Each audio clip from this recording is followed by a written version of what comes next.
pas salué. C'est avec beaucoup d'humilité aujourd'hui que je viens vers vous. Et je vous demande d'être indulgent parce que c'est la première fois. Parle plus fort. Je vous demande d'être indulgent parce que c'est la première fois pour moi. Et on ne sait pas exactement le temps, ni si ça dure un peu moins longtemps, veuillez me pardonner.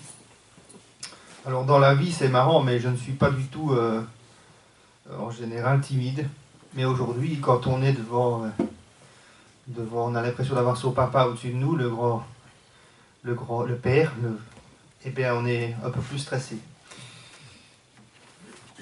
Alors aujourd'hui, je voudrais commencer par une question, vous poser une question. Est-ce que dans votre vie, vous vous sentez utile ? Vous êtes peut-être une étudiante, un étudiant, peut-être une maman, un papa, vous occupez des fonctions particulières dans vos vies, vous avez des responsabilités dans un travail, vous avez un rôle auprès des personnes, vous êtes peut-être des bénévoles, et dans tous ces cas, vous avez le sentiment d'avoir une responsabilité et une cause à défendre et une utilité. Ou bien, au contraire, dans vos vies, vous êtes plutôt découragé, vous vous sentez inutile. Peut-être que vous ne voyez pas de positif, du fruit dans votre travail, dans vos entreprises, dans vos chemins, dans votre vie, quelle qu'elle soit. Ces nombreux points peuvent parfois nous décourager et conduire à des doutes et même de la dépression, n'est-ce pas ? Laissez-moi maintenant définir exactement ce que le mot utile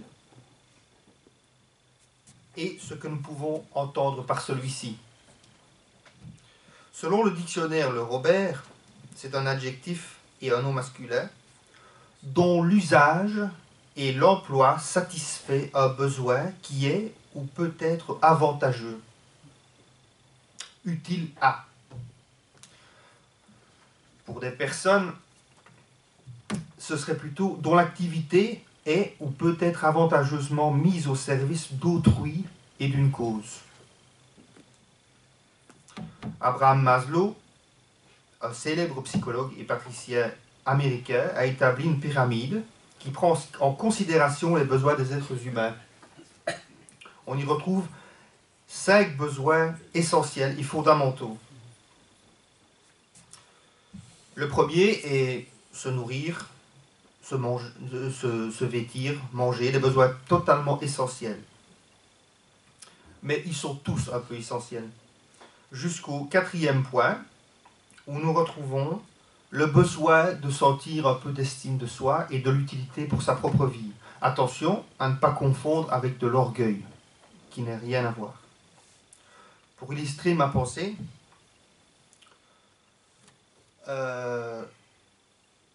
je voudrais vous donner une image d'un enfant. Pardon. Le Seigneur, évidemment, nous demande d'être utile, extrêmement utile dans nos vies. Et vous allez voir pourquoi. D'abord, pour illustrer cette pensée, je voudrais vous utiliser l'image d'un enfant. C'était un professeur de mathématiques en Amérique qui dispensait des cours à plusieurs élèves, des élèves extrêmement brillants qui allaient faire des découvertes et révolutionner beaucoup de choses. Et dans cette classe, ce professeur était un professeur extrêmement compétent et avait ce petit plaisir de rassembler tous les meilleurs élèves de sa classe et leur permettre d'être extrêmement utile.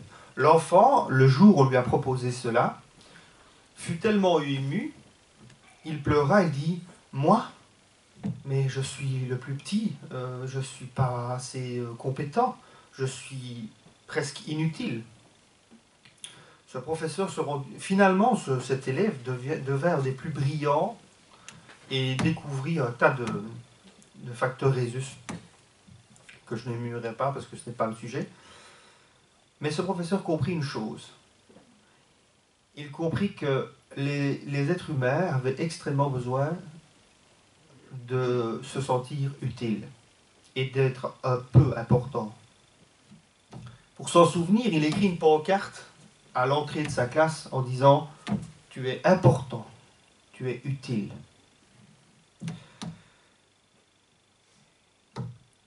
Eh bien, aujourd'hui, c'est exactement de cela que je voudrais vous parler. Vous êtes utile dans le Seigneur. Un exemple qui me semble important est en Jacques, au verset 1, 27, et qui dit ceci. Quel est le but de notre religion, si je puis dire ainsi? C'est une des rares fois d'ailleurs que le mot religion est cité dans la Bible. Alors, le Jacques au verset 1, 27 dit ceci. La religion pure et sans tache devant Dieu, notre Père, consiste à visiter les orphelins et les veuves dans leur affliction et à se préserver des souillures du monde. En 2 Timothée, il parle de ceux, évidemment, qui s'écartent de la doctrine et de la pureté chrétienne, mais il dit ceci qui peut être beaucoup d'éléments qui pourraient mettre en avant notre utilité. Il nous compare à des vases d'honneur, des vases qui servent, qui sont utiles au Seigneur. Il dit ceci en 2 Timothée, versets 21-26. Si donc quelqu'un se conserve pur en s'abstenant de ces choses, il sera un vase d'honneur, sanctifié, utile à son maître, propre à toute bonne œuvre. Fuit les passions de la jeunesse et recherche la justice, la foi, la charité, la paix avec ceux qui invoquent le Seigneur d'un cœur pur. Repousse les discussions folles et inutiles, sachant qu'elles font naître des querelles. Or, il ne faut pas qu'un serviteur du Seigneur ait des querelles.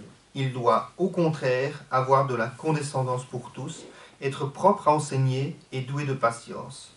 Il doit redresser, avec douceur, les adversaires, dans l'espérance que Dieu leur donnera la repentance pour arriver à la connaissance de la vérité, et que, revenus à leur bon sens, ils se dégageront des pièges du diable, qui s'est emparé d'eux pour les soumettre à sa volonté. Il nous montre ici quelques prérogatives que doivent avoir les chrétiens dans leur relation avec leur prochain. Un cantique que j'apprécie particulièrement et qui, pour moi, fait un peu référence à cela, est le numéro 559 dans notre livre de cantiques. Il dresse, à mon avis, beaucoup de points importants faisant partie de la vie d'un chrétien et fait pour moi presque une liste détaillée de ce qu'est l'œuvre de l'œuvre de Dieu nous confie. Il y a bien sûr tout ce que nous pouvons imiter du Seigneur, comme mentionné en Éphésiens au chapitre 5, et qui dit ceci. Soyez donc les imitateurs de Dieu, puisque vous êtes ses enfants bien-aimés, et vivez dans l'amour, en suivant l'exemple de Christ, qui nous a aimés et qui s'est donné lui-même comme une offrande et un sacrifice dont l'odeur est agréable à Dieu. Mais parfois, ne sommes-nous même pas négligents? N'avons-nous pas tendance parfois à reporter tout ce que nous pourrions investir, arranger, organiser dans nos vies pour Christ, afin d'être de réels imitateurs, et que rien ne fasse obstacle dans nos vies à l'œuvre que Dieu nous confie? Et pas seulement certains jours. Christ a été le modèle dans son ministère. Cela revient souvent à dire, comme la question, mettons-nous nos priorités à Dieu? La connaissance de la parole, d'être toujours plus engagé pour lui, à ne rater aucune occasion d'être un bon serviteur envers tous les hommes, à consoler ceux qui sont affligés, désespérés. Aujourd'hui aussi est une occasion de méditer certains points. Peut-être une activité externe vous lie-t-elle et vous empêche, par exemple, d'être présent dans les classes bibliques pour votre propre connaissance et donc de dispenser les paroles à ceux qui en auraient besoin. Quelque part, vous êtes d'une grande utilité. Pas pour vous, pour le Seigneur. Vous êtes imitateur du Seigneur. Pour aider un frère et une sœur, et aussi pour être un encouragement pour les autres, comme mentionné tout à l'heure par M. Jean-Marie. Nous sommes là aussi en grande priorité pour être un encouragement pour les autres. Les jeux, le sport, la coiffure, etc. peuvent être des entraves à cela. Je pense que la question qui devrait revenir le plus souvent dans nos vies, à mon sens, devrait être que ferait Christ? Si nous l'appliquons à l'essentiel de notre vie, ça nous aidera sûrement dans bien des domaines à faire des choix, n'est-ce pas? À prioriser.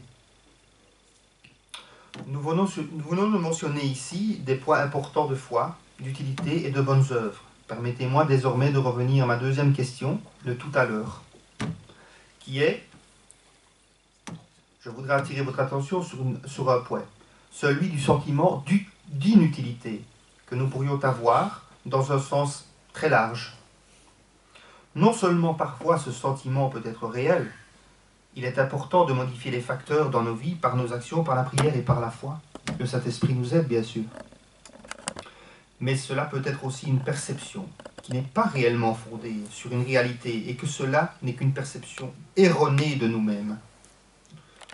Prenons le cas d'Élie dans l'Ancien Testament. Vous connaissez tous le cas d'Élie, n'est-ce pas?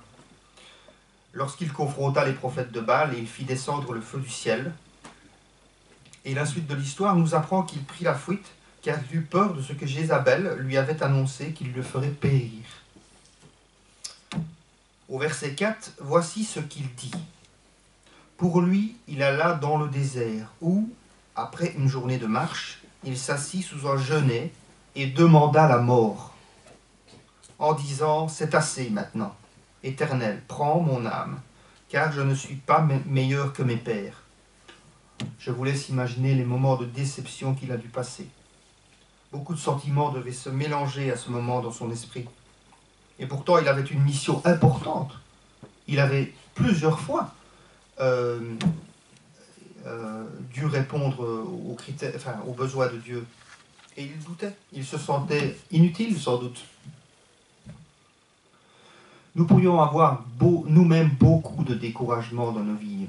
Nous qui avons la grande mission de partager l'Évangile et de faire des disciples pour que chaque homme soit sauvé. La parole de Dieu nous aidera. Elle est une lampe pour nous chrétiens et son esprit habite en nous et nous aide.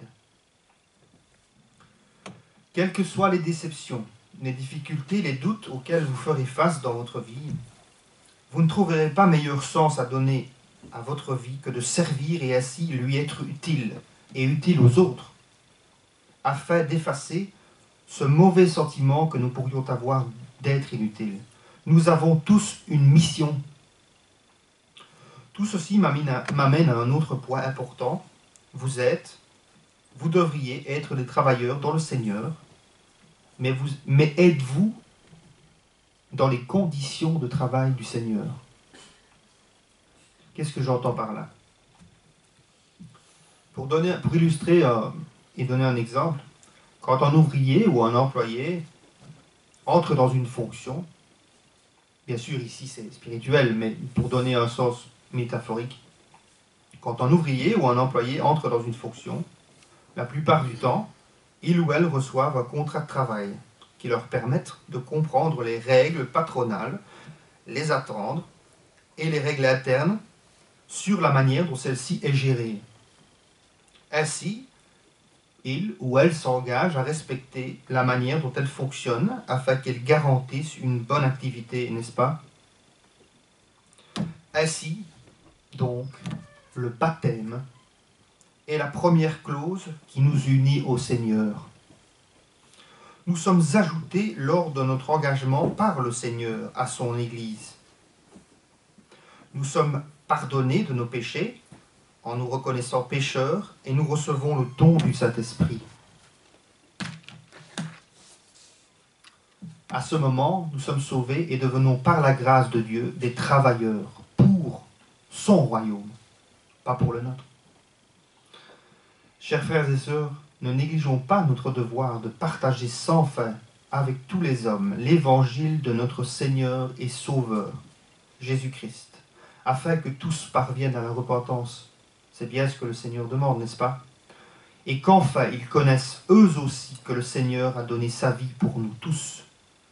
qu'il a été crucifié pour nos péchés et qu'il n'y a pas d'autre chemin pour être sauvé que de croire en lui et d'accepter sa grâce.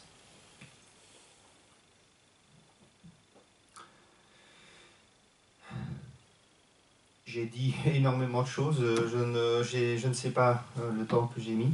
T'inquiète pas. D'accord.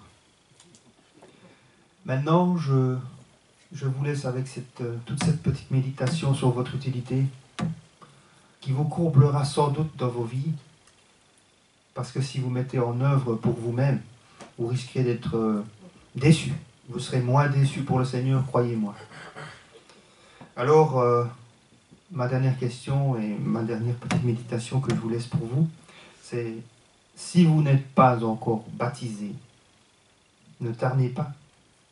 Donnez un sens à votre vie, le sens d'être utile aux autres et au Seigneur. Voilà. Que Dieu vous bénisse, que Dieu bénisse sa parole. Amen. Amen.